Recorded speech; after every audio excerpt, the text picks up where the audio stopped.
बिस्मिल्लाहिर्रहमानिर्रहीम। अस्सलाम वालेकुम व्यूअर्स। हज़रत अबू हुरैरा रज़ी अल्लाह ताला अन्हु से रवायत है कि रसूलुल्लाह सल्लल्लाहु अलैहि वसल्लम ने फरमाया, लोगों, अल्लाह ताला पाक है और वो सिर्फ पाक ही को कबूल करता है, और उसने इस बारे में जो हुक्म अपने पैगंबरों को दिया है वही अपने सब मोमिन बंदों को दिया है। पैगंबरों के लिए उसका इरशाद है, ऐ रसूलो, तुम खाओ पाक और हलाल ग़िज़ा और अमल करो सालेह। मैं खूब जानता हूँ तुम्हारे आमाल। और अहले ईमान को मुखातब करके उसने फरमाया है कि ऐ ईमान वालो, तुम हमारे रिस्क में से हलाल और तैयब खाओ और हराम से बचो।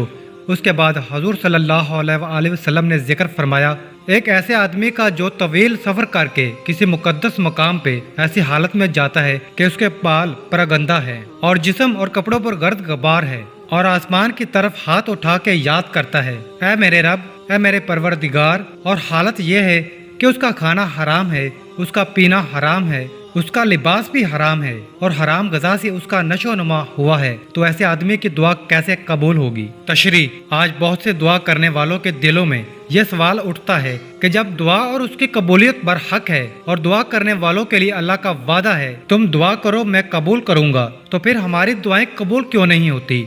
इस हदीस में उसका पूरा जवाब है। आज दुआ करने वालों में कितने हैं जिनको इत्मीनान है, वो जो खा रहे हैं, जो पी रहे हैं, जो पहन रहे हैं, वो सब हलाल और तैयब है।